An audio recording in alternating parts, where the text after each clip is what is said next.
Hello बच्चों, हम पढ़ रहे थे एल्किल हैलाइड या हेलो एल्केन बोल सकते हो, हेलो एरिन्स भी पढ़ रहे थे साथ में।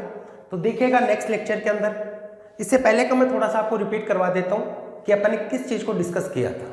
अपन ने डिस्कस किया था जनरल इंट्रोडक्शन, उसके बाद अपन ने देखा कि एल्किल हैलाइड है उसका फॉर्मेशन कैसे होता है। आज अपन पढ़ेंगे इनकी प्रॉपर्टीज़ के बारे में, और प्रॉपर्टीज़ में भी कौन सी प्रॉपर्टीज अपन लेते हैं, केमिकल प्रॉपर्टीज़। तो हेडिंग लिखेंगे chemical properties of halo alkane, chemical properties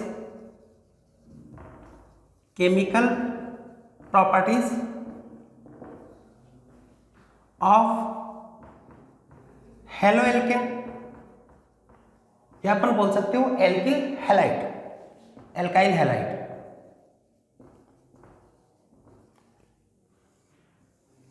तो एल्काइल हैलाइड्स की कौन कौन सी केमिकल प्रॉपर्टीज होती है।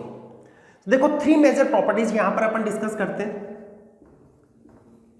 3 मेजर केमिकल प्रॉपर्टीज अपन लेते हैं। कौन कौन सी होगी? एक तो होती है न्यूक्लियोफिलिक सब्स्टिट्यूशन रिएक्शन, एक तो ये देखते हैं न्यूक्लियोफिलिक सब्स्टिट्यूशन रिएक्शन। और बेटा इससे न्यूक्लियोफिलिक सब्स्टिट्यूशन रिएक्शन है, इससे हर साल नीट में क्वेश्चन भी पूछा जाता है, बहुत इंटरेस्टिंग होता है।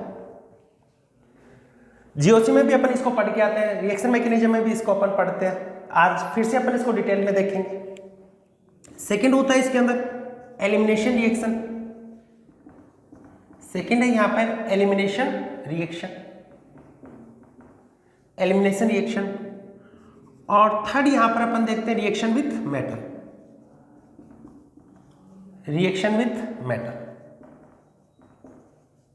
ये 3 मेजर केमिकल प्रॉपर्टीज होती हैं जिसको अपने को डिस्कस करना है। और बेटा वैसे अपन न्यूक्लियोफिलिक सब्स्टिट्यूशन, एलिमिनेशन रिएक्शन इनको 11th में भी पढ़ के आते हैं, दोबारा से बता देंगे, पूरा डिटेल में अपन पढ़ेंगे क्योंकि बहुत इंपॉर्टेंट है। तो आप लिखेंगे 3 major chemical properties. First nucleophilic substitution reaction, याद करो, आपको याद होगा SN1 होती है, SN2 होती है, इनमें क्या डिफरेंस होता है, ये सब अपने को डिस्कस करना है। फिर एलिमिनेशन रिएक्शन होती है ऐसे ही, फिर मेटल्स के साथ में ये रिएक्ट करके कौन से प्रोडक्ट इनका फॉर्मेशन करते हैं, इनको अपने को डिटेल में डिस्कस करना है। क्लियर है? तो आज का अपना टॉपिक है chemical properties of alkyl halide, और उसमें अपन फर्स्ट लेंगे nucleophilic substitution reaction. Very important topic, और बेटा बहुत इंपॉर्टेंट है, और यहां से हर साल नीट में क्वेश्चन पूछा भी जाता है। तो लिखेंगे न्यूक्लियोफिलिक सब्स्टिट्यूशन रिएक्शन, आप हेडिंग लिखेंगे यहां पे न्यूक्लियोफिलिक सब्स्टिट्यूशन रिएक्शन। देखिएगा nucleophilic substitution reaction,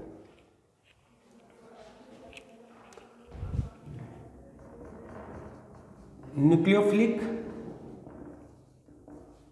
substitution reaction, ऐसी को अपन क्या बोल देते हैं, एसन रिएक्शन। और ये न्यूक्लियोफिलिक सब्स्टिट्यूशन रिएक्शन की अपन बात करें तो अपन यहां पर लेते हैं SN1, ये हो सकती है, SN2 हो सकती है, SNI हो सकती है, या SNAR भी हो सकती है, और भी बहुत सारी होती हैं। ये मेन तो अपने सिलेबस में इस चैप्टर में कौन कौन सी होगी। सब्स्टिट्यूशन न्यूक्लियोफिलिक 1 का मतलब होता है यूनिमोलिकुलर, ठीक है। ये यूनिमोलिकुलर क्या होता है, मॉलिकुलरिटी क्या होती है, ऑर्डर क्या होता है, केमिकल काइनेटिक्स में अपन पढ़ भी चुके हैं, उनके वीडियो अपन अपलोड भी कर चुके हैं, आप चाहो तो वहां पर भी जाकर देख सकते हो। हालांकि यहाँ पे भी थोड़ा बताएंगे आपको। ये क्या होगा, सब्स्टिट्यूशन न्यूक्लियोफिलिक बाइमोलिकुलर, और इसको तो इसमें भी अपन ने डिस्कस किया था, सब्स्टिट्यूशन न्यूक्लियोफिलिक इंट्रामोलिकुलर। और ये वाला क्या होगा, सब्स्टिट्यूशन न्यूक्लियोफिलिक एरोमेटिक। क्लियर है? तो आज अपने को यहाँ पे मेन डिस्कस करना है SN1 और SN2, इसके बारे में डिस्कस करेंगे। तो फर्स्ट अपन हेडिंग लिखेंगे SN1, न्यूक्लियोफिलिक सब्स्टिट्यूशन रिएक्शन में फर्स्ट है unimolecular nucleophilic substitution reaction, SN1 reaction. तो फर्स्ट अपनी SN1, देखो एक एक वर्ड को आपको ध्यान में रखना है और एक एक वर्ड है उसका मीनिंग आपको पता होना चाहिए, उसके बाद में केमिस्ट्री बहुत इजी होने लगती है। देखो यहां पे आपके पास में SN1, तो क्या होगा, S का मतलब क्या होगा, सब्स्टिट्यूशन।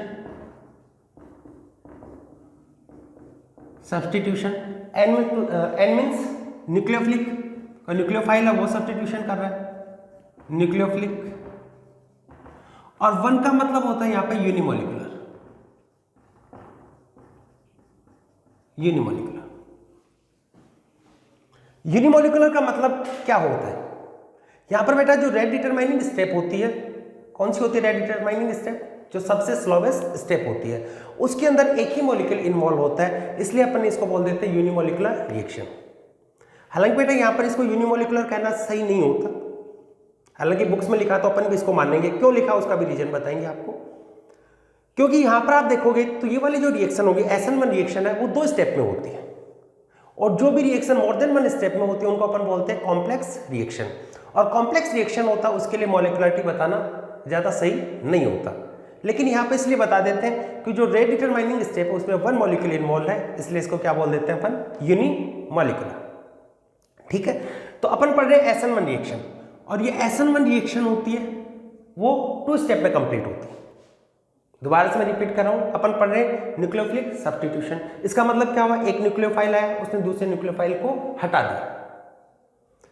अब देखो उसके अंदर फर्स्ट पार्ट लिया अपन ने SN1, तो SN1 में क्या लेंगे, ये मान लेते हैं एक एल्किल हैलाइड है, ये एल्किल हैलाइड लिया। और यहाँ पर बेटा मैं ये बताता हूँ ये 3 डिग्री लेते हैं, क्योंकि SN1 रिएक्शन होती है वो 2 स्टेप में होती है। In first step formation of carbocation take place, and in second step nucleophile attack on carbocation. तो फर्स्ट स्टेप में क्या होता है, फॉर्मेशन ऑफ कार्बोकेटाइन, और कार्बोकेटाइन है उसकी स्टेबिलिटी किस का ऑर्डर क्या होता है, 3 डिग्री, 2 डिग्री, 1 डिग्री। यानी मोस्टली कौन सी रिएक्शन, कौन से कार्बोकेटाइन में होती है रिएक्शन, 3 डिग्री कार्बोकेटाइन्स में। इसलिए मैं यहाँ पर ले लेता हूँ कि रिएक्शन फास्ट हो रही है, इजिली हो रही है, इसलिए मैं इसको लिख दिया 3 डिग्री। फिर देखो कोई न्यूक्लियोफाइल है, ये न्यूक्लियोफाइल क्या होता है, न्यूक्लियस लविंग स्पीसीज। ये इसके ऊपर अटैक करेगा और इधर से ये वाला हेलोजन हट जाएगा, यानी यहाँ पे क्या होगा, ये न्यूक्लियोफाइल होगा, 2 स्टेप में होगी ये रिएक्शन। यहाँ पे मैं बस जनरल बता रहा हूँ कि ऐसा होगा कि न्यूक्लियोफिलिक सब्स्टिट्यूशन उसका मीनिंग क्या होता है, replacement of nucleophile, replacement of nucleophile by other nucleophile. तो एक न्यूक्लियोफाइल है उसका रिप्लेसमेंट, उसका सब्स्टिट्यूशन दूसरे न्यूक्लियोफाइल ने कर दिया, इसलिए इसको अपन क्या बोलते हैं, न्यूक्लियोफिलिक सब्स्टिट्यूशन रिएक्शन। और उसमें भी फर्स्ट कौन से ले रहे हैं, SN1। 1 का मीनिंग फिर बता रहा हूं क्या होता है, यूनिमोलिकुलर मानते हैं यहाँ पे। अब देखो रियल में यहाँ पे क्या हो रहा है, ये वाली रिएक्शन होती है, ये 2 स्टेप में होती है। मैं एक एग्जांपल से बता रहा हूं, hydrolysis of alkyl halide, hydrolysis of alkyl halide. Alkyl halide है, इसका हाइड्रोलिसिस कर रहे हैं। हाइड्रोलिसिस क्या होता है, वाटर है उससे रिएक्ट करवा रहे हैं। देखो क्या होगा, जैसे मैंने एक एल्किल हैलाइड लिया, ये लिया 3 डिग्री एल्किल हैलाइड लिया, मैं मान लेता हूँ Cl। यहां पर आपने वाटर के साथ में इसको डाला, तो वाटर क्या करेगा, इसका हाइड्रोलिसिस करता है। लिसिस मतलब तोड़ना, ये बॉन्ड है इसको ब्रेक कर देता है और इसकी जगह खुद OH आ जाता है। तो यहाँ पर किसका फॉर्मेशन होगा, CH3 whole thrice C OH, और क्या निकल गया, Cl माइनस। क्लियर हुआ, फिर से मैं बोल रहा हूं, अपन पढ़ रहे हैं हाइड्रोलिसिस ऑफ एल्किल हैलाइड। यहां पे क्या होगा, न्यूक्लियोफिलिक सब्स्टिट्यूशन है, तो इस न्यूक्लियोफाइल का रिप्लेसमेंट दूसरे न्यूक्लियोफाइल OH से हो गया। अब आपको ये बता देते हैं बेटा, ये वाली SN1 रिएक्शन है, ये 2 स्टेप में होती है, 2 स्टेप में होती है। स्टेप फर्स्ट में फॉर्मेशन ऑफ कार्बोकेटाइन, यहां पे पहले क्या होता है, formation of carbocation, formation of carbocation, formation of carbocation. Carbocation इसका फॉर्मेशन होता है, देखो कैसे, ये आपकी फर्स्ट स्टेप है, कार्बोकेटाइन का फॉर्मेशन हुआ, यानी Cl नेगेटिव है, ये निकल गया यहाँ पे सॉल्वेंट की प्रेजेंस में। और यहाँ पे सॉल्वेंट कौन सा होता है, पोलर प्रोटिक सॉल्वेंट लेते हैं इसकी प्रेजेंस। ये कैसा है सॉल्वेंट, कैसा होता है ये पोलर प्रोटिक। इसका क्या यूज होता है इन सबको अपन डिटेल में देखें। फर्स्ट स्टेप में फॉर्मेशन ऑफ कार्बोकेटाइन, तो ये कार्बोकेटाइन है, इसका फॉर्मेशन होगा 3 डिग्री कार्बोकेटाइन स्टेबल होता है, इसका फॉर्मेशन। तो फर्स्ट स्टेप में क्या हुआ, फॉर्मेशन ऑफ कार्बोकेटाइन। और बेटा यहाँ पर ये जो फर्स्ट स्टेप है ये इसकी स्लो स्टेप होती है, ये इसकी स्लो स्टेप है। और स्लो स्टेप क्या होती है, रेट डिटरमाइनिंग स्टेप। और इस रेट डिटरमाइनिंग स्टेप में कितने मॉलिक्यूल इन्वॉल्व हो रहे हैं, एक ही मॉलिक्यूल इन्वॉल्व हो रहा है। वन मॉलिक्यूल इन्वॉल्व होने के कारण इसको अपन क्या बोल देते हैं, यूनिमॉलिक्यूलर रिएक्शन बोल देते हैं। हालांकि कॉम्प्लेक्स होती है, 2 स्टेप में हो रही है, तो कॉम्प्लेक्स के लिए मॉलिक्यूलरिटी बताना सही नहीं है, लेकिन प्रत्येक स्टेप के लिए अलग अलग से बता भी सकते हो आप, ठीक है। या इसी को अपन बोल देते हैं क्या होती है, फर्स्ट ऑर्डर रिएक्शन होती है। क्योंकि वैसे तो बेटा ऑर्डर होता है वो तो प्रैक्टिकली होता है, लेकिन यहाँ पर अपन देखते हैं तो रेट होता है डायरेक्टली प्रोपोर्शनल इसके आता है। इसको मैं और आगे डिटेल में समझा दूंगा, इसलिए अपन ये क्या बोलते हैं, ये फर्स्ट ऑर्डर रिएक्शन भी होती है। तो फर्स्ट स्टेप में क्या हो गया, फॉर्मेशन ऑफ कार्बोकेटाइन। अब देखो स्टेप सेकंड, स्टेप सेकंड पहले कार्बोकेटाइन का फॉर्मेशन होगा। अब क्या होगा, जो अपकमिंग न्यूक्लियोफाइल है वो इस कार्बोकेटाइन के ऊपर अटैक करेगा। तो क्या होगा, nucleophile attacks on carbocation, attack on carbocation, nucleophile attack on carbocation. Nucleophile यहां पे अटैक करेगा, पूरी मैकेनिज्म भी बताएंगे आपको। तो देखो यहां पे क्या होता है, ये आपका कार्बोकेटाइन है, ये कार्बोकेटाइन। न्यूक्लियोफाइल कौन होता है, वाटर। ये इसके ऊपर अटैक करेगा, कार्बोकेटाइन ने इसके ऊपर, इसके लोन पेयर ने अटैक किया। देखिएगा क्या बना, CH3 होल थ्राइस COH। और जब वैलेंस सेल के न्यूक्लियोफाइल वैलेंस सेल के इलेक्ट्रॉन जाते हैं तो वहां पे क्या होगा, प्लस चार्ज आ जाएगा। इसी के साथ में फिर देखो क्या होगा, और वाटर है, ये वाटर क्या करेगा, ये इसको H+ की फॉर्म में निकाल लेगा, इस पे अटैक करेगा। क्योंकि बेटा यहाँ पे क्या होगा, ये प्लस पॉजिटिव हो गए, तो यहाँ पर देखो ऑक्सीजन है, उस पर एक तो न्यूट्रल है एक पॉजिटिव है, तो जैसे जैसे इस पर पॉजिटिव चार्ज बढ़ता है उसकी इलेक्ट्रोनेगेटिविटी बढ़ती है, तो वो बॉन्ड के इलेक्ट्रॉन को अपनी तरफ खींच लेता है। तो H+ निकलेगा, यहाँ पे क्या बन गया, ये बना आपका CH3 होल थ्राइस COH, ये बन गया। फिर से बता रहा हूं बेटा, अपन पढ़ रहे हैं न्यूक्लियोफिलिक सब्स्टिट्यूशन। न्यूक्लियोफिलिक सब्स्टिट्यूशन में क्या होता है, एक न्यूक्लियोफाइल आता है जो पहले से एग्जिस्ट न्यूक्लियोफाइल है उसको रिप्लेस करके उसकी जगह पर अटैच हो जाता है, तो उसको अपन क्या बोल देते हैं, न्यूक्लियोफिलिक सब्स्टिट्यूशन। उसमें अपन फर्स्ट लिया है SN1 यूनिमोलिकुलर न्यूक्लियोफिलिक सब्स्टिट्यूशन। इसमें क्या होता है, रिएक्शन 2 स्टेप में होगी। फर्स्ट स्टेप में कार्बोकेटाइन का फॉर्मेशन होगा, और कार्बोकेटाइन फॉर्मेशन हो रहा है तो यहाँ पर जितना ज्यादा स्टेबल कार्बोकेटाइन होगा रिएक्शन उसकी रेट उतनी हाई होगी। सेकेंड स्टेप में क्या करता है, न्यूक्लियोफाइल अटैक करता है। न्यूक्लियोफाइल ने अटैक किया, अटैक करने के बाद में आपने देखा ये प्रोडक्ट का फॉर्मेशन होगा। अब यहाँ पर देखो कौन कौन से क्वेश्चन है, ये माइंड में पहले से सेट करना, जिसको अपने को आगे डिस्कस करना है। पहले तो मैं ये बता रहा हूँ आपको, यहाँ पे कार्बोकेटाइन का फॉर्मेशन हुआ है, बहुत ध्यान से देखना। यहाँ पे कार्बोकेटाइन का फॉर्मेशन हुआ है, फिर यहाँ पे वाटर ने इस पे अटैक किया, तो ये जो क्लोराइड है इस पे तो नेगेटिव चार्ज है और इस पे कौन सा चार्ज है, पॉजिटिव, तो ये तुरंत अटैक करना चाहिए था ना इस पे, जबकि ये तो न्यूट्रल, इसका तो लोन पे अटैक कर रहा है। तो ऐसा क्यों नहीं हुआ कि जो यहां से निकला है, जो निकलने वाला ग्रुप होता है ना, इसको लिविंग ग्रुप बोल देते हैं। यहां पर ये किसकी तरह बिहेव करता है, लिविंग ग्रुप। तो ये निकलने वाला ग्रुप है, इस पे तो नेगेटिव चार्ज है ना, ये तुरंत क्यों नहीं अटैक किया, इसको अटैक करना चाहिए था, ऐसा क्यों नहीं हुआ। ठीक है, ये माइंड में सेट रखना। देखो आपको पता होना चाहिए फर्स्ट स्टेप में कार्बोकेटाइन बना, ये न्यूक्लियोफाइल निकला नेगेटिव चार्ज वाला, जबकि ये तो न्यूट्रल है, तो नेगेटिव वाला जल्दी अटैक करना चाहिए था ना, लेकिन ये अटैक नहीं कर पाता है। और क्यों नहीं करता है, इन सबको तो अपने को देखना ही है, क्योंकि यहाँ पर अपन सॉल्वेंट कौन सा ले रहे हैं, पोलर प्रोटिक सॉल्वेंट। इसका क्या यूज है, इसी के कारण ये अटैक नहीं कर पाता, ये ऐसा क्या कर देता है कि अटैक नहीं कर पाता, इन सबको देखना है। उसके बाद में अपन इसकी स्टीरियोकेमिस्ट्री देखेंगे कि SN1 में जो कार्बोकेटाइन बनता है, कार्बोकेटाइन होता है वो तो प्लेनर स्पीसीज होती है, और जब प्लेनर स्पीसीज आती है तो वहां पर न्यूक्लियोफाइल है वो फ्रंट साइड से भी अटैक कर सकता है और रियर साइड से भी अटैक कर सकता है, जिसके बेसिस पे अगर कायरल सेंटर प्रेजेंट हो तो वहां पर रेसेमिक मिक्सचर बनता है। इन सब बातों को अपने को डिटेल में डिस्कस करना है। तो यहाँ पर सिर्फ इतना ही ध्यान में रखना आपको, ये तो आगे की चीज बता रहा हूँ कि अपने को इन चीजों पे कंसंट्रेट करना है। यहाँ पे तो सिर्फ इतना है, 2 स्टेप में रिएक्शन होगी, फर्स्ट में फॉर्मेशन ऑफ कार्बोकेटाइन, सेकंड में न्यूक्लियोफाइल अटैक ऑन कार्बोकेटाइन। बस माइंड में ही सेट रखना है कि यहाँ पर ये क्लोराइड ने इस पे अटैक क्यों नहीं किया। यूनिमोलिकुलर क्यों बोला, क्योंकि यहाँ पर देखो ये स्लोवेस्ट स्टेप है, स्लोवेस्ट स्टेप में कितने मॉलिक्यूल इन्वॉल्व हो रहे हैं, एक ही मॉलिक्यूल इन्वॉल्व हो रहे हैं, इसलिए इसको क्या बोल दिया, यूनिमोलिकुलर, या इसी को बोल सकते हैं फर्स्ट ऑर्डर रिएक्शन। ठीक है, नोट कीजिए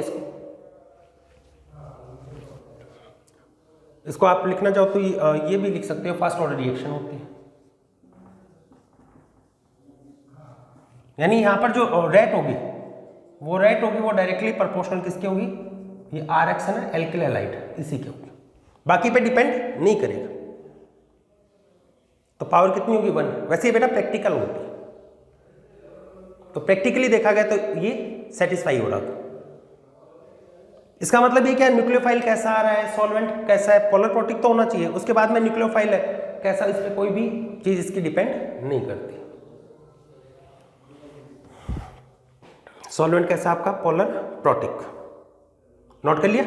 अब देखो एक एक पॉइंट बता रहे हैं।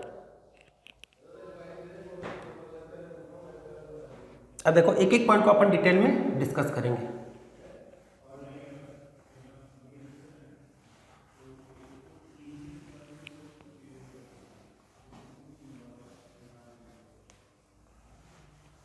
देखो पहला पॉइंट बता रहे, ये क्या होती है, यूनिमोलिकुलर। कैसी होगी, यूनिमोलिकुलर। फिर से मैं बोल रहा हूं, यूनिमोलिकुलर कहना वैसे तो गलत होता है, क्योंकि कॉम्प्लेक्स रिएक्शन के लिए मॉलिक्युलरिटी नहीं बताई जाती है, लेकिन यहां पर स्लोवेस्ट स्टेप है, जो आपकी स्लो स्टेप है, उस स्लो स्टेप में कितने रिएक्टेंट इन्वॉल्व हो रहे हैं, 1। और स्लो स्टेप होती है वो क्या होती है, RDS है, उसमें कितना मॉलिक्यूल इन्वॉल्व है, 1 मॉलिक्यूल, इसलिए इसको अपन क्या बोल देते हैं, यूनिमोलिकुलर। ठीक है, तो नोट कीजिए यहाँ पे यूनिमोलिकुलर वैसे तो सही नहीं है, लेकिन स्लो स्टेप होती है, जो रेट डिटरमाइनिंग स्टेप होती है, उसमें कितना इन्वॉल्व होता है, 1 मॉलिक्यूल। तो इसकी रेट आप देखोगे, रेट डायरेक्टली प्रोपोर्शनल किसके होगी, RX ये होगी। तो इस पे पावर कितनी आ रही है, 1, इसलिए इसके ऑर्डर कितना होगा, 1। ऑर्डर की बात करें तो इसका ऑर्डर भी कितना होता है, 1।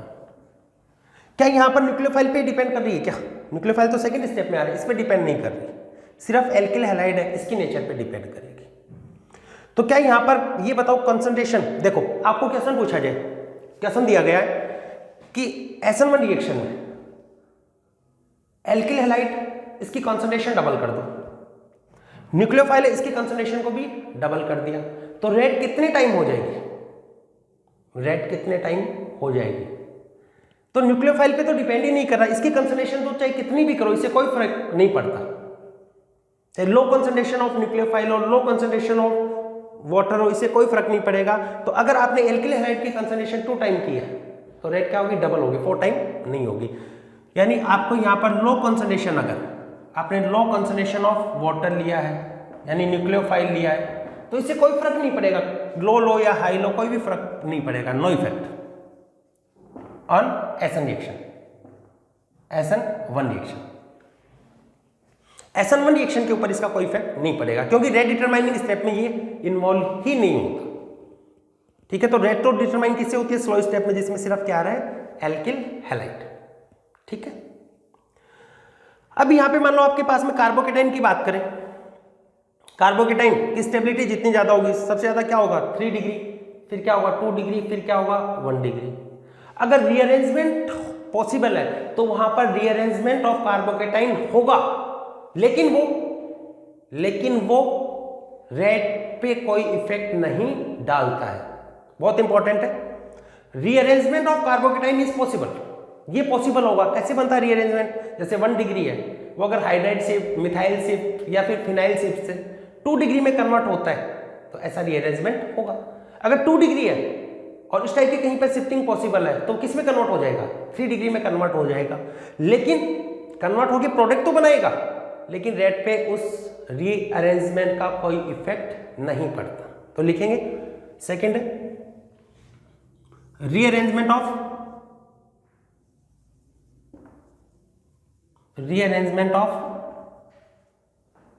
Carbocation take place if possible. Carbocation उसका रीअरेंजमेंट तो होगा but this not effect on rate. तो लिखेंगे इसका रेट के ऊपर कोई भी इफेक्ट नहीं होगा, लिख लेना this will not effect rate, this will not effect rate. ये रेट के ऊपर कोई भी इफेक्ट नहीं डालेगा। तो बेटा अपन ने यहां क्या किया, पहले कार्बोकेटाइन का फॉर्मेशन हुआ, इसलिए अपन यहां पर देखा एक ही मॉलिक्यूल इन्वॉल्व हो रहा है, तो इसको क्या बोल दिया, यूनिमॉलिक्यूलर। कार्बोकेटाइन जितना ज्यादा स्टेबल होगा, रिएक्शन हो उसकी होने की टेंडेंसी उतनी ज्यादा होगी, उसकी रेट उतनी हाई होगी। अगर वहां पर रीअरेंजमेंट से स्टेबल कार्बोकेटाइन बन रहा है तो स्टेबल कार्बोकेटाइन तो बनाएंगे, उसके अकॉर्डिंग प्रोडक्ट तो बनाएंगे, लेकिन उसका रेट के ऊपर कोई भी इफेक्ट नहीं पड़ेगा। थर्ड अपन ने क्या लिया कि ये क्लोराइड है, ये क्यों नहीं अटैक कर पाया, यहां पर ये नेगेटिव है, तुरंत अटैक करना चाहिए, ये वाला तो न्यूट्रल होता है। तो इसके लिए अपन ने क्या लिया था, यहां पर सॉल्वेंट कैसा लेते हैं, पोलर प्रोटिक। अब इसका क्या मतलब होता है ये बता रहे, इन दोनों पॉइंट्स को नोट कर लिया। थर्ड लिखो पोलर प्रोटिक सॉल्वेंट।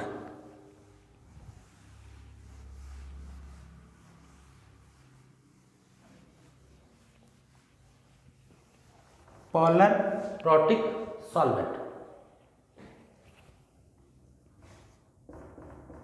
बेटा बहुत सी कंसेप्ट यहां पे क्लियर होंगे, आप खुद ध्यान से इसको देखेंगे, इधर उधर ध्यान देना बंद करो, इस पे कंसंट्रेट करना आपको। Polar protic solvent, polar protic solvent. अब देखो पोलर का क्या मीनिंग होता है, प्रोटिक का क्या मतलब होता है। प्रोटिक तो होता है जो H+ डोनेट करे, H+ देता है, ये होता है प्रोटिक। पोलर इलेक्ट्रोनेगेटिविटी अलग अलग, EN डिफरेंस हो, जैसे RX है, पोलर होगा तो वो क्या करेगा, इसके बॉन्ड के बीच के बॉन्ड को ब्रेक कर देगा, इसको पोलराइज करके इसको ब्रेक कर देगा। जैसे वाटर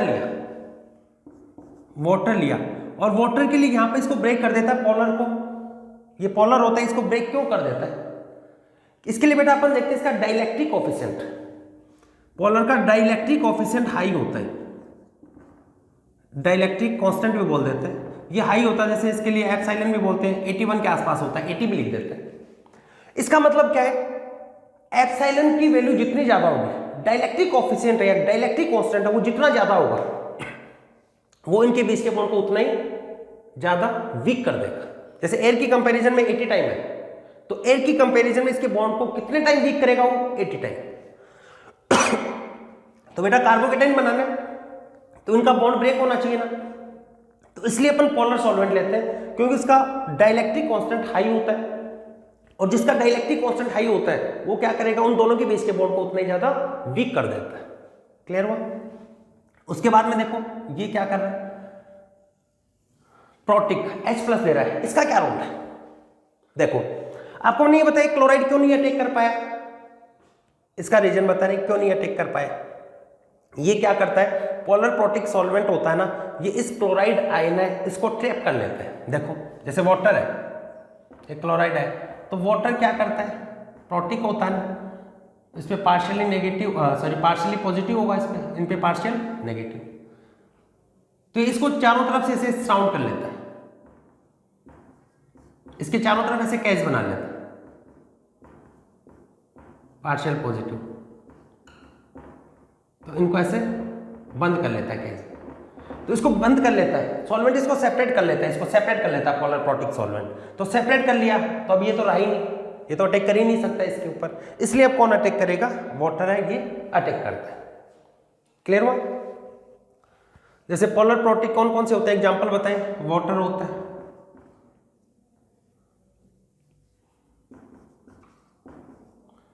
सेकेंड एथेनॉल भी होता है, मेथेनॉल भी लेते हैं जनरली, एसिटिक एसिड भी ले सकते हो लेकिन ज्यादा इफेक्टिव नहीं होता, मेनली ये लेते हैं।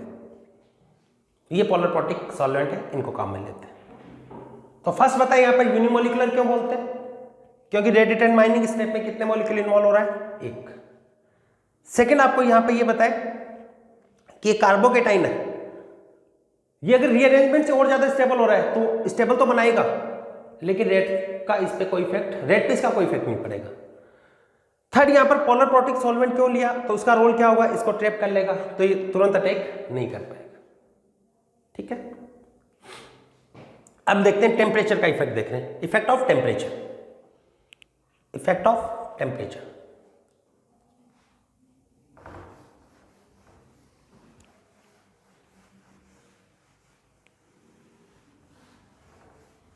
नेक्स्ट है इफेक्ट ऑफ टेम्परेचर। इसके ऊपर टेम्परेचर का क्या इफेक्ट पड़ता है?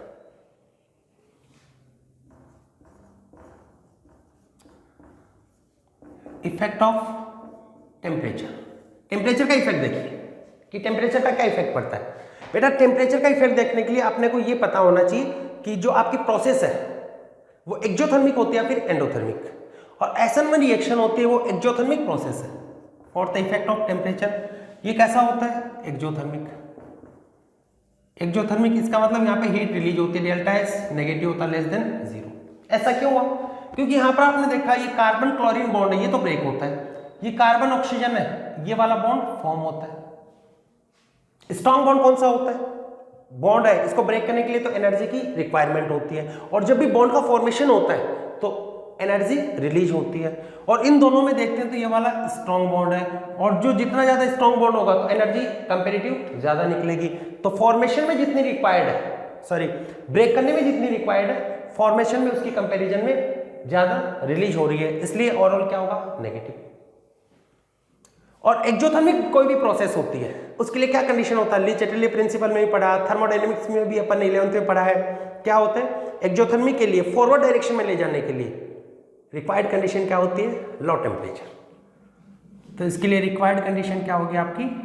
Low temperature. ठीक है, नेक्स्ट है इसकी स्टीरियोकेमिस्ट्री ऑफ SN1। ये सबसे इंपॉर्टेंट है। अभी तो बेटा अपन ने क्या पढ़ा है? सिर्फ बेसिक कि यहां पर जो हो रहा है वो क्यों हो रहा है, और जो अपन सोचते हैं वैसा क्यों नहीं हो रहा। जैसे यहां पर ये ब्रेक क्यों हो रहा है? पोलर प्रोटिक है। फिर ये अटैक क्यों नहीं कर पा रहा है? क्योंकि क्लोराइड है, उसको ये पोलर प्रोटिक सॉल्वेंट है वो ट्रैप कर लेता है। लो टेम्परेचर पे हो गया, हाई टेम्परेचर पे तो अपन देखते हैं फॉर्मेशन है, उसमें स्ट्रॉन्ग बॉन्ड बन रहा है, और फॉर्मेशन में स्ट्रॉन्ग बॉन्ड बनता है तो रिलीज एनर्जी हाई होगी। क्लियर? और एक्सोथर्मिक प्रोसेस होगी, एक्सोथर्मिक प्रोसेस के लिए रिक्वायर्ड कंडीशन होती है लो टेम्परेचर। ठीक है, अब अपन देखते हैं इसकी स्टीरियोकेमिस्ट्री। मैं एक बार इसकी जनरल स्टीरियोकेमिस्ट्री आपको समझाता हूं, उसके बाद में अपन एग्जांपल लेके और भी डिटेल में देखेंगे। आज का बेटा टॉपिक है, आज की क्लास में बहुत इंपॉर्टेंट है, क्योंकि यहां से हर साल नीट में क्वेश्चन आते हैं। तो लिखेंगे stereochemistry of SN1 reaction. Fifth point है स्टीरियोकेमिस्ट्री ऑफ SN1। SN1 इसकी स्टीरियोकेमिस्ट्री की बात करते हैं। देखो यहां पे अपन ने देखा फर्स्ट स्टेप में कार्बोकेटाइन इसका फॉर्मेशन हुआ है, कार्बोकेटाइन बन गया तो यहां पर इसका हाइब्रिडेशन क्या हो गया? sp2। और sp2 हाइब्रिड स्पीसीज होती है, वो कैसी होती है? प्लेनर। तो यहां पे जो कार्बोकेटाइन बना है वो कैसी स्पीसीज है? प्लेनर। ऐसे बना, ये वेकेंट ऑर्बिटल, ये प्लेनर, इस टाइप से प्लेनर स्पीसीज है। कार्बोकेटाइन कैसा होता है? प्लेनर। sp2 हाइब्रिड है, प्लेनर, प्लेनर स्ट्रक्चर। ऐसे एक प्लेन के अंदर प्रेजेंट है, प्लेन के अंदर प्रेजेंट है तो ये कार्बोकेटाइन है एक ऐसे प्लेन में, तो आने वाला न्यूक्लियोफाइल यहां से भी अटैक कर सकता है, फ्रंट साइड से भी। ये मैं मान लेता हूं कि क्लोरीन यहां से रिलीज हुआ है, जैसे मैंने ये मान लिया कि यहां से क्लोरीन था, यहां से हटा क्लोरीन, तो अब आने वाला न्यूक्लियोफाइल है, आने वाला न्यूक्लियोफाइल है वो यहां से भी अटैक कर सकता है, फ्रंट साइड से भी, और वो इसकी रियर साइड से भी अटैक कर सकता है, दोनों साइड से अटैक कर सकता है, front side as well as back side, दोनों से अटैक कर सकता है। जहां से क्लोरीन हटा वहीं पे अटैक किया, ये मान लेता हूं ऊपर की तरफ से क्लोरीन हटा यहीं पे अटैक किया, हालांकि बेटा एग्जांपल लेकर मैं इसका आरएस कॉन्फ़िगरेशन दोबारा से बता के पूरा और भी डिटेल में बताऊंगा, लेकिन आपके माइंड में जनरल चीजें सेट होनी चाहिए। पहले क्या सेट होना चाहिए कि कार्बोकेटाइन बना, इसका हाइब्रिडाइजेशन sp2 होता है। sp2 हाइब्रिड स्पीसीज होती है, वो प्लेनर स्पीसीज होती है जिसमें केटाइन है, तो ऊपर से भी न्यूक्लियोफाइल आ सकता है और नीचे से भी आ सकता है, यानी फ्रंट साइड से भी आ सकता है और रियर साइड से भी आ सकता है। जैसे मैंने ये मान लिया कि ऊपर से हटा और वहीं से न्यूक्लियोफाइल आया, तो यहाँ पे आपके क्या बनेगा, ये बना जिधर से हटा वहीं पे न्यूक्लियोफाइल है। और सेकंड में ये मान लिया कि बैक साइड से आया, ऐसे रियर साइड से अटैक किया, तो जिधर से न्यूक्लियोफाइल हटा उसके अपोजिट डायरेक्शन में, तो जिधर से हटा वहीं पर आ गया, तो आपका कॉन्फ़िगरेशन वो तो रिटेन है, तो इसी को अपन क्या बोल देते हैं, रिटेंशन।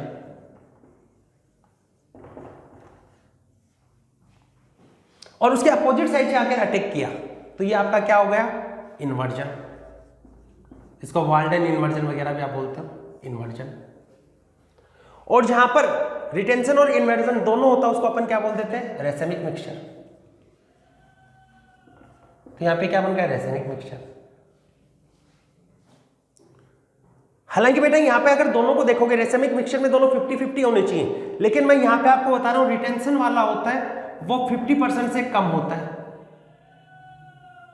लेस देन 50%, और ये वाला होता है वो ग्रेटर देन 50% है। ऐसा क्यों होगा, पहले तो ये देखो, रिटेंशन वाला है वो लेस देन 50% और ये वाला ग्रेटर देन 50%। हालांकि मान लेते हैं दोनों 50-50, ऑलमोस्ट मान लेते हैं, इसके बेसिस पे इसको रेसेमिक मिक्सचर बोल दिया जाता है। हालांकि अगर बेटा रियल में देखा जाए तो इसको स्क्लेरिक मिक्सचर बोला जाता है, इतना अपने सिलेबस में नहीं, तो आप इसको रेसेमिक की ध्यान रखना है। और उसके लिए भी कंडीशन क्या होनी चाहिए, आपको बताया था इससे पहले वाले लेक्चर में भी, कि कार्बन कैसा होना चाहिए, कायरल सेंटर होना चाहिए, कायरल कार्बन होना चाहिए, उसकी valency all four valency should be differ, जिसको अपन एग्जांपल से और लेंगे। यहां पे सिर्फ आपको ये ध्यान में रखना कि जैसे ही आपका ये लिविंग ग्रुप हटा, तो कार्बोकेटाइन का जो फॉर्मेशन हुआ है वो कार्बोकेटाइन कैसी स्पीसीज है, प्लेनर। तो यहां पर दो प्रोबेबिलिटी अटैक करने की, रिटेंशन अगर सेम साइड से किया तब तो रिटेंशन, बैक साइड से क्या हो गया, इन्वर्जन। मैं बोल रहा हूं रिटेंशन कम क्यों बना, बेटा आपने यहां पे देखा, यहां से क्लोराइड हटेगा, इस साइड से ऊपर से क्लोराइड हट रहा है, न्यूक्लियोफाइल भी इधर आ रहा है। अब देखो इस पे नेगेटिव चार्ज, इस पे पॉजिटिव, तो इसका अट्रैक्शन तो रहेगा नहीं साइड में, नहीं समझे। देखो ये मैं मान लेता हूं कार्बोकेटाइन यहां पे, और यहां से Cl हट रहा है और न्यूक्लियोफाइल भी इधर से आ रहा है, तो Cl इधर से हटेगा, हटे तुरंत तो नहीं हटेगा ना, क्योंकि प्लस के साथ में माइनस का थोड़ा अट्रैक्शन रहेगा, बैक साइड में तो कुछ नहीं है, इधर अट्रैक्शन रहेगा, आने वाला न्यूक्लियोफाइल भी इधर से आ रहा है, तो सेम चार्ज में थोड़ा सा क्या होगा, रिपल्सन, थोड़ा रिपेल करेगा, जबकि बैक साइड से कोई रिपल्सन नहीं है, इसलिए यहां पर ये प्रोडक्ट थोड़ा सा कंपेरेटिव स्लाइट मोर होगा। ठीक है, तो रिटेंशन में इधर से हट रहा है, इधर से न्यूक्लियोफाइल आ रहा है, सेम चार्ज के कारण थोड़ा रिपेल होगा, इसलिए यहां पर रिटेंशन प्रोडक्ट होता है वो लेस देन 50% आता है। क्या बेटा मैं ये मान लेता हूं ये आर कॉन्फ़िगरेशन है, ध्यान दीजिएगा, आरएस कॉन्फ़िगरेशन पढ़ा है ना आपने, नहीं पढ़ा तो यहां पे मैं थोड़ा और सिखा दूं। या अगर ये आर है तो ये वाला भी क्या बनेगा, आर, ये आर है तो ये क्या बनेगा, इन्वर्जन होगा ना, ये क्या होगा, एस। तो आर से क्या बन गया आपका एस, या एस से क्या बनना हो, आर। जब ऐसा बनता है तो इसको अपन बोल देते हैं इनेंशियोमर भी बोलते हैं। तो ये दोनों आपस में क्या होते हैं, ये दोनों आपस में क्या होगा, इनेंशियोमर। तो ये आपस में क्या बन गए दोनों, इनेंशियोमर। ठीक है, तो ये बेटा आपको 5 पॉइंट बताए, कौन कौन से बताए। अब इसके बाद में फैक्टर अफेक्टिंग रेट बताएंगे, फिर एग्जांपल से और डिटेल में देखेंगे। पहले मैंने आपको बताया SN1 में क्या होता है, unimolecular nucleophilic substitution reaction take place in 2 step. In first step formation of carbocation take place. Clear हुआ, कार्बोकेटाइन बना तो 3 डिग्री कार्बोकेटाइन होगा, उसकी स्टेबिलिटी हाई होती है, तो वहां पर रेट ऑफ रिएक्शन भी ज्यादा होगा। फिर ये क्यों नहीं अटैक कर पाया, क्योंकि यहां पर क्या था, पोलर प्रोटिक सॉल्वेंट था। तो फर्स्ट यूनिमोलिकुलर, सेकंड ये कार्बोकेटाइन में रीअरेंजमेंट पॉसिबल है, तो रीअरेंजमेंट होगा, लेकिन उस पर रेट का कोई इफेक्ट नहीं पड़ेगा, रेट पे उसका कोई इफेक्ट नहीं पड़ेगा। थर्ड पोलर प्रोटिक सॉल्वेंट बताया। फिर फोर्थ एक्सोथर्मिक रिएक्शन होती है, तो टेम्परेचर शुड बी लो, यानी फेवरेबल कंडीशन क्या होती है, लो टेम्परेचर।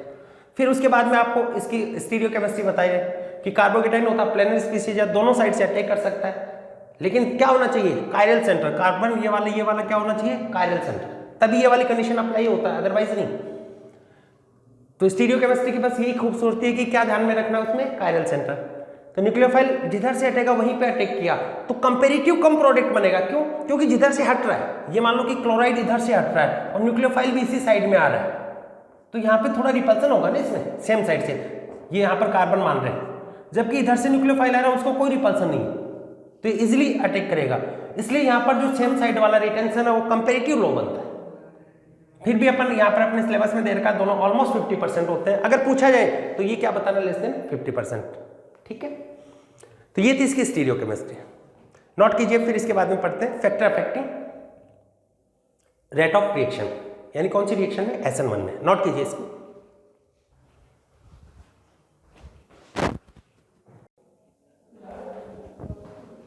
नोट कर लिया। नेक्स्ट देखिए,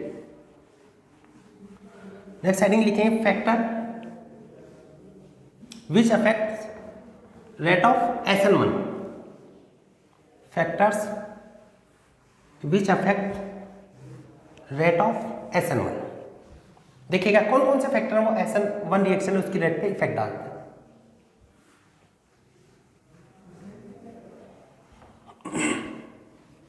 लिखेंगे factors which affect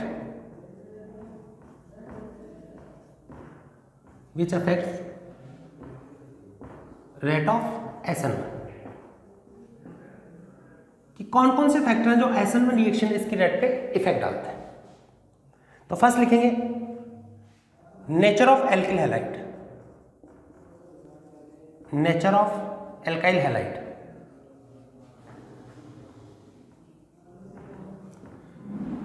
alkyl halide की नेचर देखो, ऐसा एल्काइल हैलाइड जिससे जितना ज्यादा स्टेबल कार्बोकेटाइन का फॉर्मेशन होगा विदाउट रीअरेंजमेंट, वहां पर रेट ऑफ रिएक्शन उतनी हाई होगी। तो यहां पे आपको क्या देखोगे, स्टेबल कार्बोकेटाइन, यहां पे होगा स्टेबल कार्बोकेटाइन। देखिए जैसे एग्जांपल से बताएं, एक तो ये एल्किल हैलाइड है,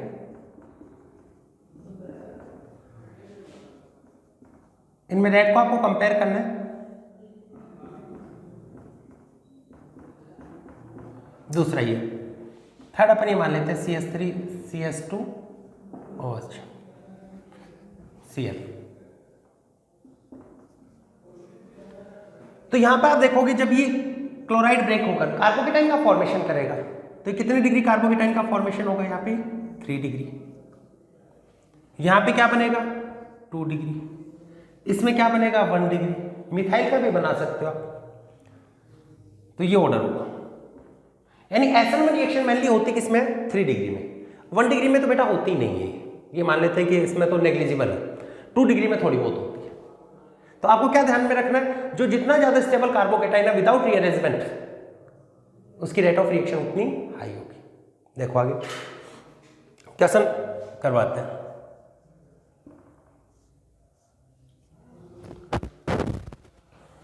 क्वेश्चन है rate of hydrolysis of alkyl halide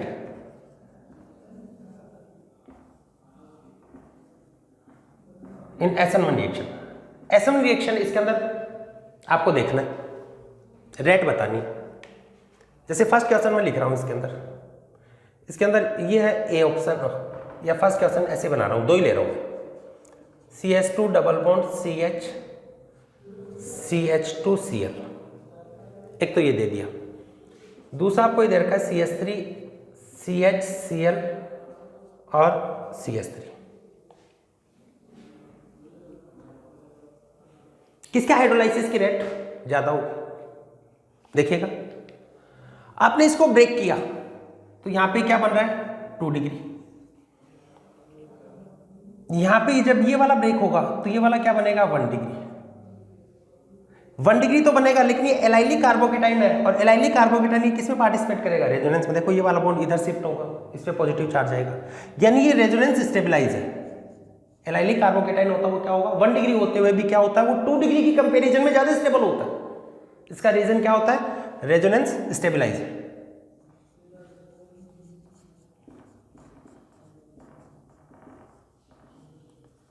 resonance stabilised है तो किसके ज़्यादा होगी? ध्यान रख लेना 2 डिग्री कार्बोकेटाइन की कंपैरिजन में एलाइलिक कार्बोकेटाइन है, एलाइलिक, उसकी स्टेबिलिटी हाई होती है। क्लियर हो गया? अब देखो ऐसे ही rate of hydrolysis of alkyl halide, कुछ ऑर्डर बताने आपको, सेकेंड क्वेश्चन बना रहा हूं मैं यहाँ पे, जिसमें ए ऑप्शन है, ये बना दिया। पॉज करके आपको बेटा खुद से बनाना है इसको। CH2Cl, ये बी ऑप्शन है, CH3Cl, ये सी ऑप्शन है, CH3Cl। डी ऑप्शन और बना देता हूं, CH2 double bond CH CH2Cl। E option और बना देता हूं, CH3CHCl CH3। इनका ऑर्डर बनाना है आपको। पॉज करके खुद से ट्राई कीजिएगा क्या ऑर्डर होता है। बस आपको कार्बोकेटाइन है उसकी स्टेबिलिटी देखना है, जो कार्बोकेटाइन की स्टेबिलिटी होगी वो इसका रेट होगा, रेट का ऑर्डर आ जाएगा। देखो पहला यहां पे आप देखोगे तो ये वाला क्या है, बेंजाइलिक कार्बोकेटाइन है, और इसके अंदर आप देखोगे तो ये वाला क्या है, 3 डिग्री कार्बोकेटाइन। बेटा 3 डिग्री कार्बोकेटाइन होता है वो बेंजाइलिक कार्बोकेटाइन से ज्यादा स्टेबल होता है। हालांकि बहुत सारी बुक्स में गलत लिखा हुआ है, वहां पे दे देते हैं कि कार्बोकेटाइन बना रेजोनेंस स्टेबलाइज होगा, लेकिन नहीं, जो भी बेटा आपको बताएंगे 100% सही बताएंगे, कहीं पे कोई दिक्कत नहीं होगी आपको। तो आपको ये ध्यान में रखना है 3 डिग्री और बेंजाइलिक कार्बोकेटाइन में कौन ज्यादा स्टेबल होता है, 3 डिग्री। ठीक है, अब यहां पे देखो, यहां पर भी ये बेंजाइलिक टाइप का कार्बोकेटाइन है, ये बेंजाइलिक तो 1 डिग्री था, यहां पे क्या होगा 2 डिग्री, या इसका भी तो हाइपर कॉन्जुगेशन लगेगा या प्लस आई इफेक्ट लगेगा। अब अगर इस टाइप का हो 2 डिग्री बेंजाइलिक कार्बोकेटाइन है, उसकी स्टेबिलिटी 3 डिग्री से ज्यादा होती है।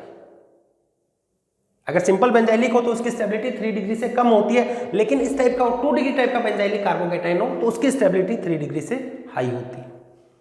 तो सबसे ज्यादा कौन सा होगा इसमें, ऊपर वाले में सी, फिर बी, फिर ए। यहां पे बेटा बहुत जगह गलत दे रखा है, ध्यान में रखिएगा इसको। यहां पे देखोगे ये हटा, ये तो एलाइलिक कार्बोकेटाइन होगा, ये वाला कौन सा होगा 2 डिग्री कार्बोकेटाइन, और ऊपर वाले क्वेश्चन में ये तो बताए 2 डिग्री और एलाइलिक में ज्यादा स्टेबल कौन सा होता है, एलाइलिक। तो उसके बाद में कौन सा आएगा, डी, और फिर कौन आ जाएगा, ई। ठीक है, नोट कीजिए इसको।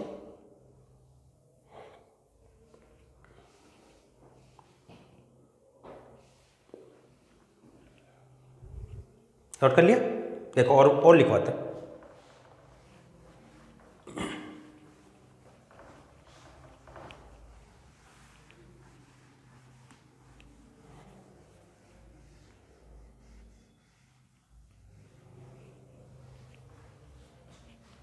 दूसरा देखिए,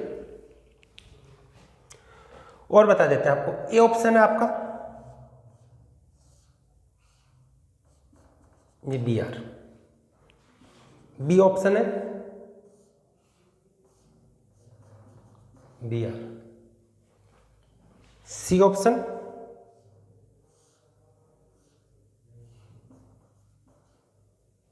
ये बी आर। ठीक है, अब इसके लिए ऑर्डर बताना।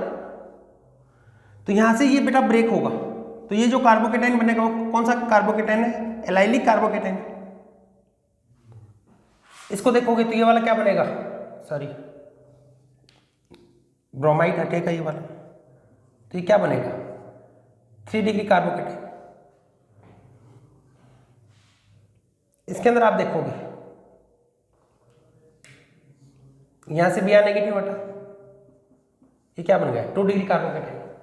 तो स्टेबिलिटी सबसे ज्यादा किसकी होती है 3 डिग्री, उसके बाद में किसकी होती है एलाइलिक, और उसके बाद में कौन सी होगी 2 डिग्री। तो ध्यान में रखना एलाइलिक और 2 डिग्री में मोर स्टेबल कौन सा होता है एलाइलिक। ऐसे बेंजाइलिक और 3 डिग्री में कौन सा होता है 3 डिग्री, लेकिन 2 डिग्री बेंजाइलिक कार्बोकेटाइन है उसकी स्टेबिलिटी 3 डिग्री से भी हाई होती है। चलो एक और क्वेश्चन करवाते हैं, ये करना बहुत मजा आएगा इसके आसान में आपको। हाइड्रोलाइसिस है उसकी रेटिव देखनी है, और जो बच्चा कम पढ़ता है वो इसके आसन को ज़्यादा सही करेगा, और जो थोड़ा बहुत भी दिमाग लगाता है वो इसके आसन को गलत करेगा। यानी अच्छा बच्चा कई बार क्या आसन गलत कराता है अच्छे दिमाग की वजह से। देखो बोल रहे सर ये क्या बोल रहे हैं, ये मैं सही बोल रहा हूँ, देखिएगा यहाँ पे ACL मान ये BR मान लिया, अच्छा लिविंग ग्रुप लिख लेते हैं। सेकंड यहाँ पे मैंने ये बी ऑप्शन ये मान लिया CH3 CH CH3 BR। C option अपन देखते हैं, ये लिख लेते हैं CH CH3 CH2 BR। पहुंच करके बताइए आप क्या ऑर्डर होगा, क्या ऑर्डर आएगा।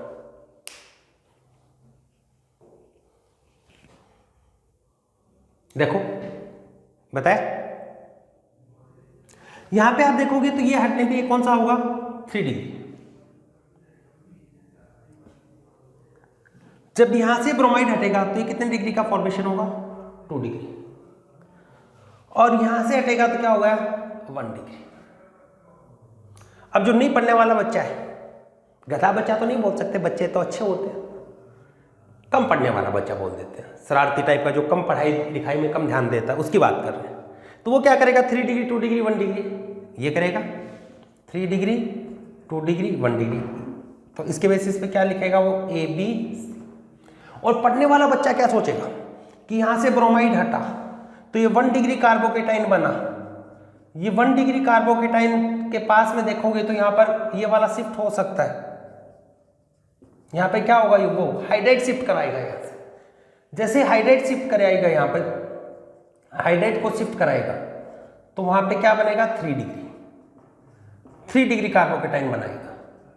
और फिर उसके बाद में ऑर्डर क्या लिखेगा कि ये तो पहले से 3 डिग्री था तो ये सबसे ज्यादा हो गया, उसके बाद में ये वाला होना चाहिए, ये भी तो रीअरेंज करके 3 डिग्री बन गया, उसके बाद में 2 डिग्री।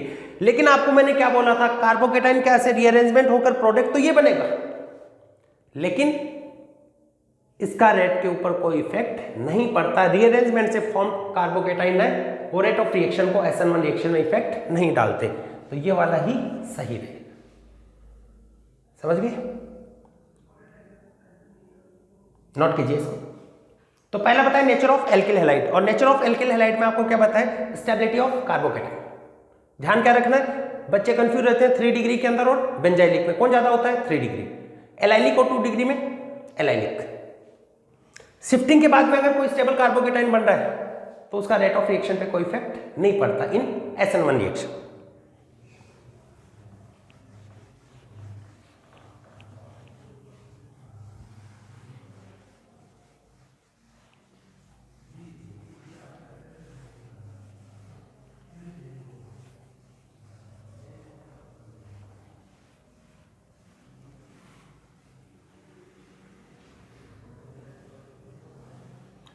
सेकंड लिखेंगे, second factor nature of living group.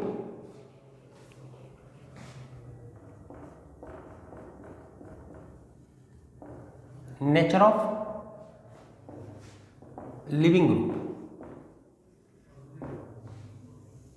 देखो ये जो RX है न्यूक्लियोफाइल इस पे अटैक करता है तो यहां से हटता है, तो यहां पे ये क्या होता है लिविंग ग्रुप। ये जितना इजीली यहां पे हटेगा easily remove rate of reaction will high, easily remove तो उस कंडीशन में रेट विल इंक्रीज हो जाएगी।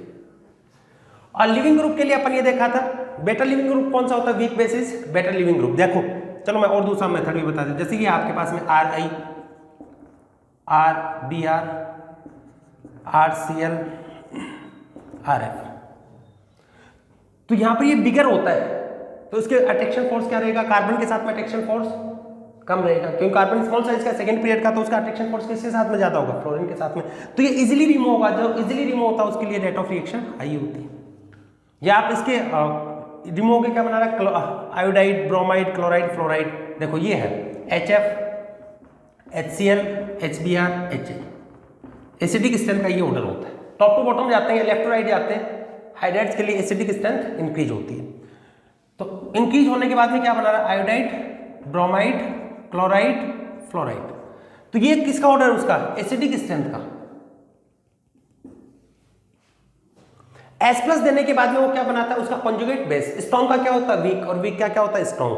तो बेसिक स्ट्रेंथ का ऑर्डर ये होगा, weaker base is better leaving group. तो इस टाइप का दे रखा हो तो आयोडाइड वाला वीकर बेस होगा आयोडाइड, तो ये क्या होगा, बेटर लिविंग ग्रुप। या बिगर साइज होने के कारण इसके बॉन्ड स्ट्रेंथ लो होती है, बॉन्ड स्ट्रेंथ लो होने के कारण ये इजीली रिमूव हो जाएगा, इसलिए क्या होता है, बेटर लिविंग ग्रुप। नोट कीजिए।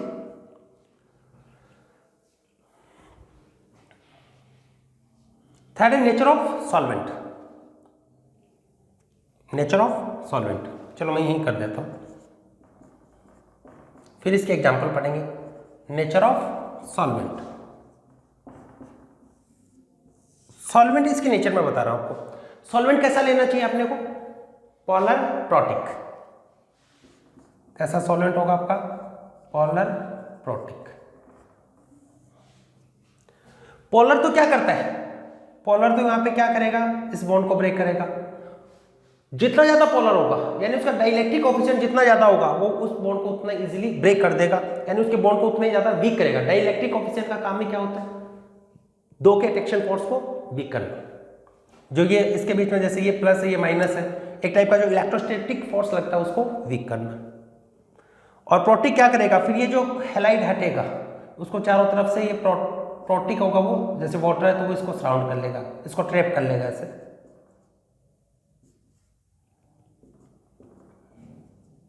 ऐसे ठीक है। और कौन से एग्जांपल बताइए, जैसे अपन बात करें तो वाटर है, मैं ले लेता हूं वाटर है, इथेनॉल, एक एग्जांपल और बता देता हूं मैं। सर कितने बताएंगे, जो जो काम के उनको पढ़ेंगे अपन। एसिटिक एसिड, इसका एप्सिलॉन की वैल्यू ऑलमोस्ट 81 होती है, इसको मैं 80 मान लेता हूँ। इसका लगभग 33 होता है, मैं इसको 35 मान रहा हूँ ऑलमोस्ट में। इसका ऑलमोस्ट 6 होता है, मैं इसको 5 मान रहा हूँ।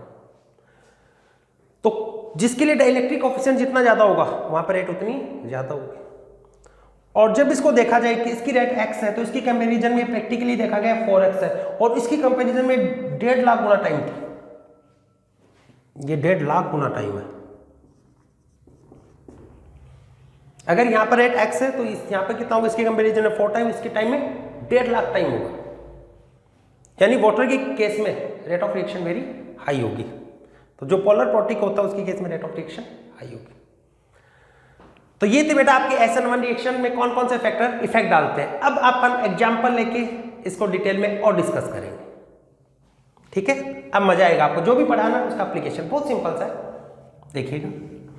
मेनली स्टीरियो केमिस्ट्री में आपको यहाँ पे समझाना चाह रहा हूँ, क्योंकि स्टीरियो केमिस्ट्री आते बच्चों के हाथ पांव फूलने लगते हैं।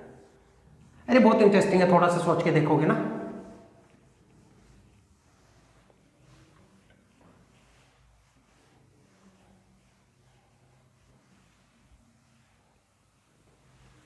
देखिएगा,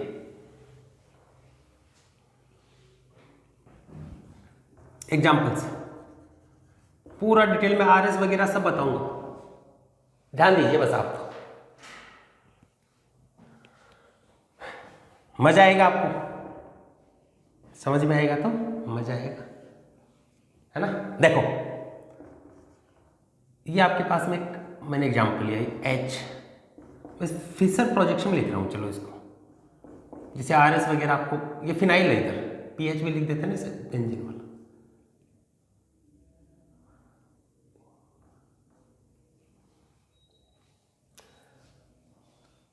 वो इसका हाइड्रोलाइसिस करवाना है। जब मैं यहां पे ये लिख दूं कि इसका मेजर प्रोडक्ट क्या होगा, इसके मेजर प्रोडक्ट क्या होंगे, एक बनेगा, दो बनेंगे, कितने बनेंगे, मैं ऐसे जनरल लिख दिया मेजर प्रोडक्ट। एक ही बनेगा या दो बनेंगे, इनेंशियोमर बनेंगे, रेसेमिक मिक्सचर बनेंगे, RS के बेसिस पे देखें। चलो स्टार्ट करते हैं। ये फर्स्ट एग्जांपल, स्टेप फर्स्ट, पहले स्टेप में देखिएगा। फर्स्ट स्टेप में फॉर्मेशन ऑफ कार्बोकेटाइन, ये होता है ना फॉर्मेशन ऑफ कार्बोकेटाइन। चलो मैं लिख देता हूं, फॉर्मेशन ऑफ कार्बोकेटाइन।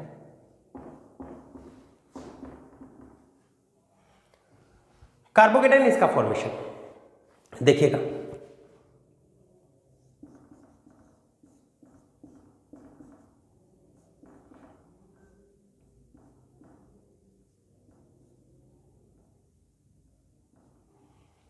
तो ये बॉन्ड ब्रेक होगा फर्स्ट स्टेप में, रेट डिटरमाइनिंग स्टेप होती है आरडीएस, स्लो स्टेप होती है। कार्बोकेटाइन का फॉर्मेशन हुआ, ये कार्बोकेटाइन बना,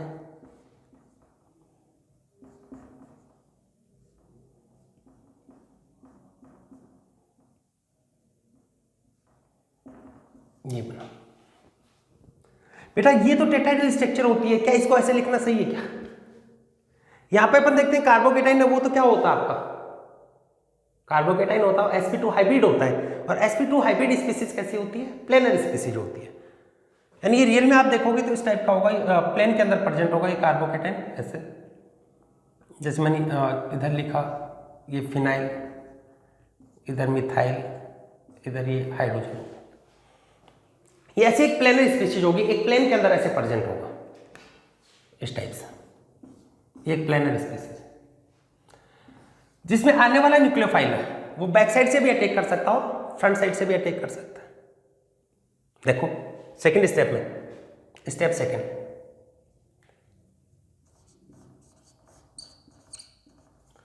न्यूक्लियोफाइल अटैक ऑन कार्बोकेटाइन,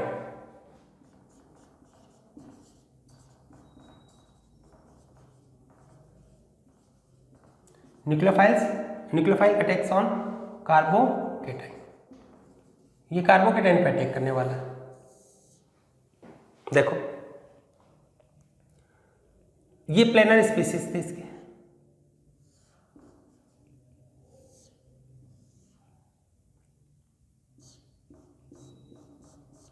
ये फिनाइल ग्रुप है, ये मिथाइल ग्रुप है, ये सिर्फ प्लेनर है, एक प्लेन में sp2 हाइब्रिड है। तो आने वाला जो न्यूक्लियोफाइल है, आने वाला न्यूक्लियोफाइल है वो फ्रंट साइड से भी अटैक कर सकता है, नहीं जहां से Cl हटा उस साइड से भी अटैक कर सकता है, और वो बैक साइड से भी अटैक कर सकता है। तो यहां पे दो प्रोडक्ट इसका फॉर्मेशन होगा। देखो जैसे यहां से हटा और यहीं पे देखो ये Cl यहां से हटा और यहीं पे आकर OH जुड़ गया सेम साइड से, पूरा RS भी लिखेंगे इसका, टेंशन मत लो, कुछ नहीं छोड़ेंगे, CH3CH,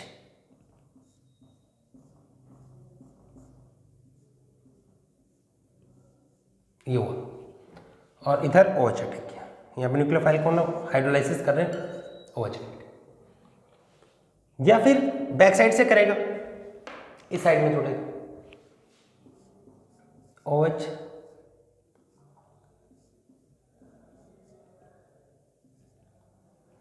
फिनाइल बना लेना, इसको थोड़ा छोटा लिख देता हूं, ये हुआ। तो देखो जिधर से हेलोजन हटा उसी साइड में OH आकर जुड़ गया, तो इसको अपन क्या बोल देते हैं, रिटेंशन। बेटा स्टीरियोकेमिस्ट्री बहुत इंपॉर्टेंट है, बस 2-3 पॉइंट को याद रखना, स्टीरियोकेमिस्ट्री खत्म, बताएंगे आपको लास्ट में, कंक्लूजन भी बता देंगे, नहीं आते तब भी कैसा बना दोगे। यहां पे देखो जिस साइड से हटा उसके अपोजिट साइड से जुड़ा, तो ये कौन सा हो गया, इन्वर्जन,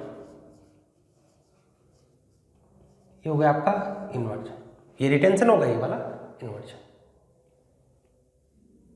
ठीक है, ओके।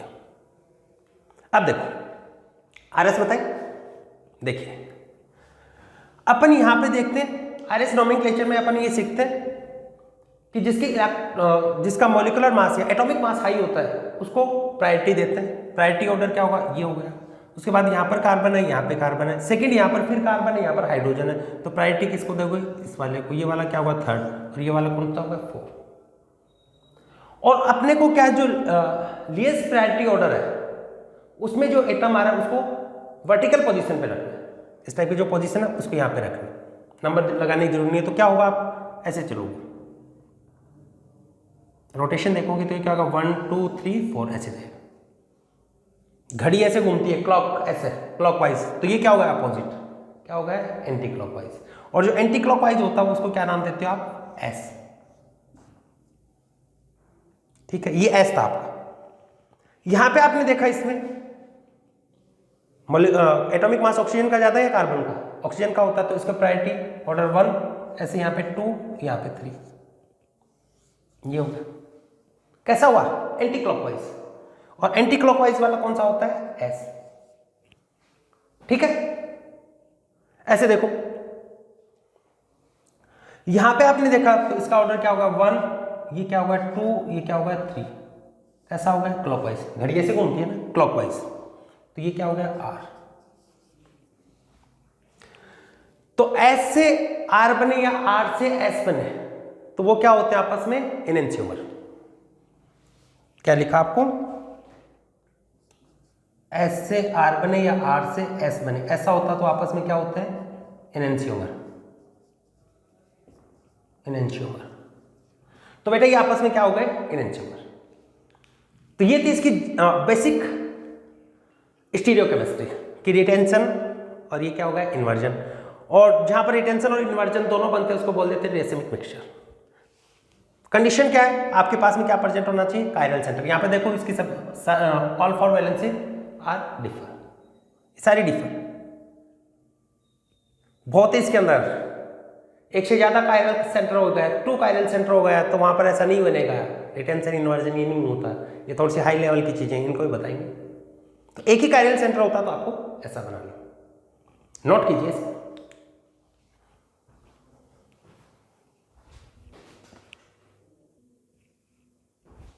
नोट कर लिया? देखो और एग्जांपल बताते हैं, एक रीअरेंजमेंट का एग्जांपल बताते हैं, देखिएगा।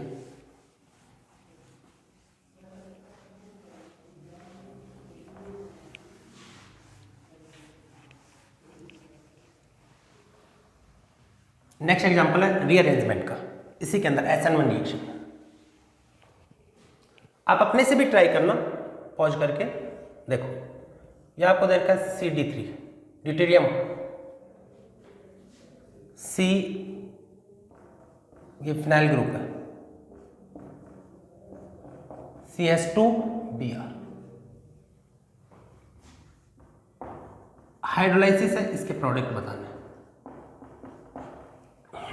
कौन से प्रोडक्ट बने, मैकेनिज्म देखना। देखो मैकेनिज्म, SN1 रिएक्शन में पहले क्या होता? Formation of carbocation. SN1 reaction है ये आपको दे रखा है।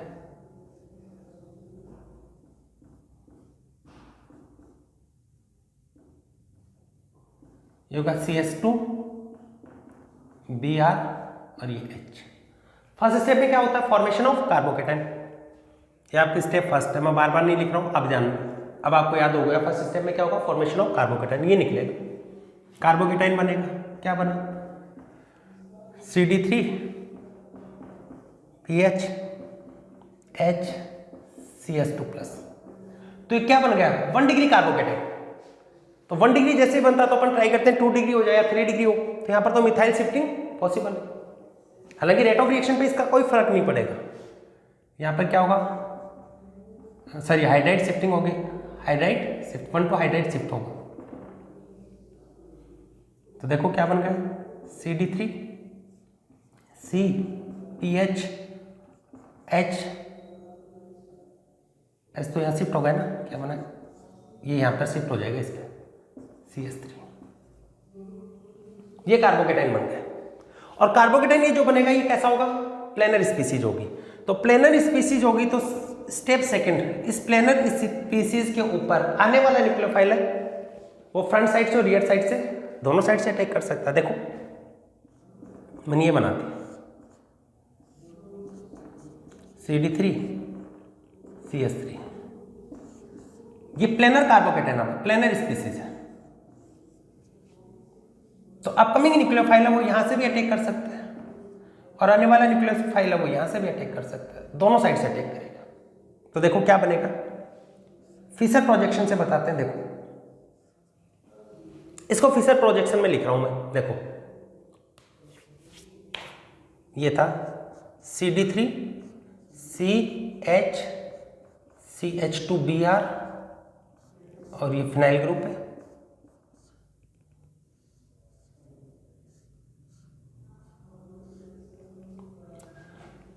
तो यहाँ पे कार्बन के बाद में क्या आ रहा है, कार्बन ही आ रहा है। यहाँ पर कार्बन के बाद में क्या आ रहा है, ब्रोमीन। एटॉमिक मास किसका ज़्यादा होता है, ब्रोमीन का। इसको प्रेफरेंस देंगे 1। कार्बन के बाद में कार्बन, यहाँ पर कार्बन के बाद ड्यूटेरियम, तो ये वाला क्या होगा सेकंड, ये वाला क्या होगा थर्ड। कैसा हुआ, एंटी क्लॉकवाइज। एंटी क्लॉकवाइज कौन सा कॉन्फ़िगरेशन होता है, एस। ठीक है, अब देखो यहां पे बता रहे सी, ये पीएच हो गया, ये CD3, ये CS3। एक बार मान लेते हैं यहां पर आकर OH जुड़ा, इसी प्रोजेक्शन को वहां पे सेट किया। देखो CD3, ये कार्बन शिफ्टिंग से CS3 बनेगा, वो नीचे लगा दिया। इस डायरेक्शन में BRN, तो इसी डायरेक्शन में अपन क्या रख लिया, OH। फिर देखो CD3, अब ऐसा भी बन सकता है, OH C CS3 PH CD3, ये होगा। अब देखो इसका कॉन्फ़िगरेशन देखते हैं, दूसरे मार्कर से देखते हैं, अलग से बनाते हैं। ये क्या होगा 1, ये क्या होगा 2, ये क्या होगा 3। ड्यूटेरियम और हाइड्रोजन में किसका एटॉमिक मास ज्यादा होता है, ड्यूटेरियम का। कैसा होगा, एंटी क्लॉकवाइज। क्या बन गया, S। जिसकी प्रायोरिटी सबसे कम होती है उसको वर्टिकल में नीचे रख लो, फिर एंटी क्लॉकवाइज है तब तो S, और क्लॉकवाइज है तब क्या होगा, R। इसमें देखो ऑक्सीजन का एटॉमिक मास इनमें सब में ज्यादा है, फिर 2, फिर 3। लोवेस्ट प्रायोरिटी वाले को नीचे रखा, क्या होगा, क्लॉकवाइज, तो क्या बन गया, R। तो बेटा यहां पर S से क्या बन रहा है, S, तब तो ये क्या हो गया, रिटेंशन। और ये वाला क्या बन गया, इन्वर्जन। ये हो जाएगा इन्वर्जन। और जहां पर रिटेंशन और इन्वर्जन दोनों का फॉर्मेशन होता है उसको अपन क्या बोल देते हैं, रेसेमिक मिक्सचर। ये होगा आपका रेसेमिक मिक्सचर। ठीक है, नोट कर लीजिए इसको।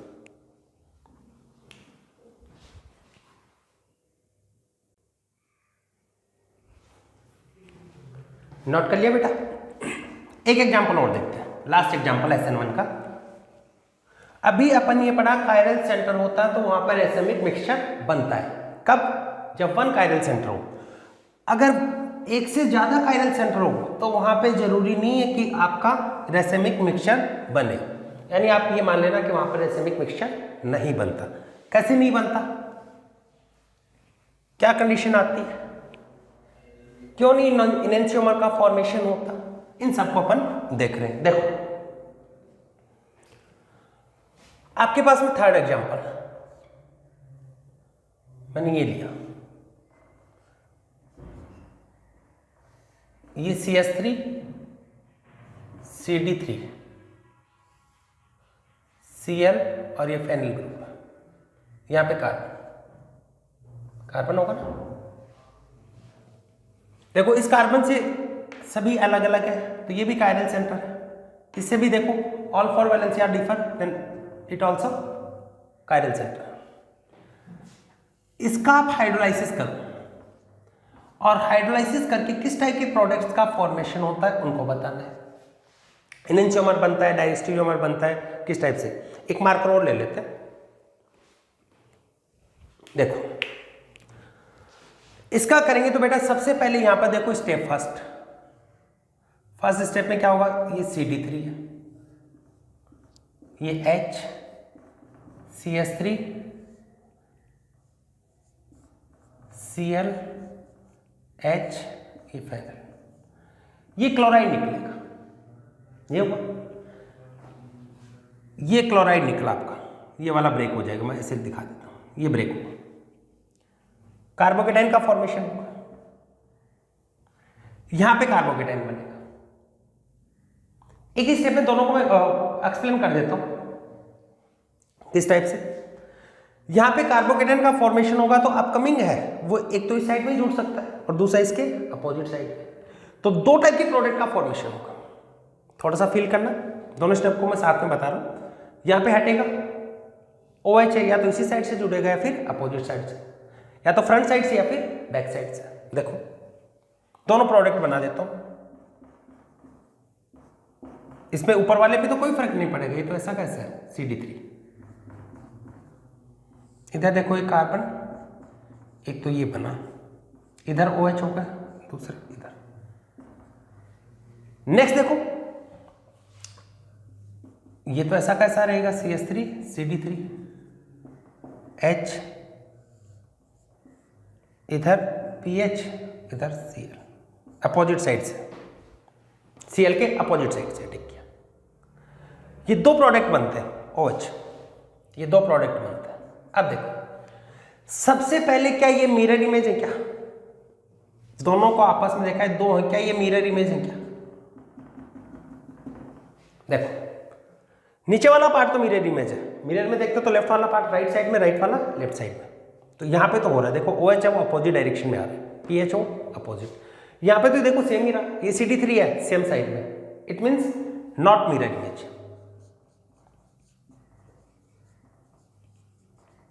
और जो आपस में मिरर इमेज नहीं होते हैं वो इनेंशियोमर नहीं होते हैं, उनको अपन क्या बोल देते हैं, डायस्टीरियोमर। तो ये क्या होते हैं, डायस्टीरियोमर। देखो दोनों एक दूसरे के मिरर इमेज हो, non super imposable mirror image होता है, वो क्या होते हैं, इनेंशियोमर। और जब मिरर इमेज ही नहीं होते तो इसको अपन क्या बोलते हैं, डायस्टीरियोमर। फील आएगा अगर आपको डेफिनेशन याद होगी तो। क्या होती है, दोनों आपस में मिरर इमेज ही नहीं हो तो उसको क्या बोल देते हैं, डायस्टीरियोमर। इसका मतलब इनेंशियोमर का फॉर्मेशन नहीं हुआ, नॉट इनेंशियोमर। इनेंशियोमर क्या होते हैं, इनेंशियोमर बेटा अपन ये बताया था, इनेंशियोमर कब आता है, जब R कॉन्फिगरेशन से S बने, S से क्या बने, R, इस टाइप का बनता हो तो आपस में क्या होते हैं, एक दूसरे के मिरर इमेज होते हैं और आपस में इनेंशियोमर होते हैं। हालांकि ऑप्टिकली एक्टिव है ड्यू टू कायरल सेंटर। अपन RS के बेसिस पे देख रहे हैं। देखो यहां पे देखें, प्रेफरेंस किसको दोगे, इस वाले को दोगे क्योंकि यहां पर कार्बन कार्बन कार्बन, फिर नेक्स्ट यहां पर Cl जुड़ा हुआ है तो प्रेफरेंस इसको आ गया। सेकंड ये वाला हो गया, थर्ड ये होगा, ये वर्टिकल पोजीशन पे। तो ये क्या होगा, 1 2 3 कैसा हुआ, क्लॉकवाइज। क्लॉकवाइज वाला क्या होता है, R। इसमें देखो ये 1, इसके बाद में यहाँ पर भी कार्बन है, फिनाइल में भी क्या होता है, कार्बन, डबल बॉन्ड कार्बन में, उसके बाद में भी क्या होते हैं, कार्बन रिपीट होते हैं। तो सेकंड क्या होगी, इधर, थर्ड इस साइड। तो यहाँ पे भी क्या हो रहा है, क्लॉकवाइज। क्लॉकवाइज क्या होता है, R, दोनों R आ रहे हैं। इधर देखिए, इसमें देखेंगे प्रेफरेंस नीचे वालों के दोगे, 1 2 3, ये क्या है, R। इधर भी देखोगे तो ये वाला क्या होगा, नीचे वाले को प्रेफरेंस दोगे तो 1, ये 2, ये 3, दोनों को लिख रहे हैं, ये वाला क्या होगा, R। R से क्या बन रहा है, R। इधर देखोगे ये 1, उसके बाद में ये क्या हो गया, 2, कार्बन के बाद में कार्बन, फिर कार्बन रिपीट हो रहा है यहाँ पे, फिर क्या आ जाएंगे, 2 कार्बन के बाद में हाइड्रोजन ड्यूटेरियम रिपीट होंगे। तो फर्स्ट 2 और ये थर्ड, ये भी क्या हो रहा है, क्लॉकवाइज।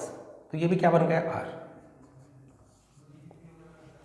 तो R से क्या बन रहा है, R, R से क्या बन रहा है, R। तो ये एक टाइप का क्या होगा, ये रिटेंशन है, रिटेंशन, रिटेन किया है। जबकि यहां पर सेकंड वाले में आप देखोगे तो इसको 1, ये वाला क्या होगा 2 और ये वाला क्या होगा 3। तो क्या होगा 1 2 3, कैसा हुआ, एंटी क्लॉकवाइज। ये तो बेटा ये एक नंबर, एटॉमिक मास किसका ज्यादा होता है, ऑक्सीजन का। उसके बाद में कार्बन यहाँ पे कार्बन, फिर डबल बॉन्ड कार्बन, तो फिर कार्बन से कार्बन अटैच है तो प्रेफरेंस किसको दोगे, एटॉमिक मास इसमें ज्यादा है तो इसको सेकंड, फिर ये वाला थर्ड। तो फर्स्ट 1 2 3 जाओगे इसे तो ये कैसा हो गया, एंटी क्लॉकवाइज। एंटी क्लॉकवाइज वाला होता है वो क्या होता है, एंटी क्लॉकवाइज वाला होता है वो क्या होगा, S। क्लॉकवाइज वाला होता है वो क्या होगा, R। तो यहां पे देखो आपने क्या बना, R से R बना, R से R बना।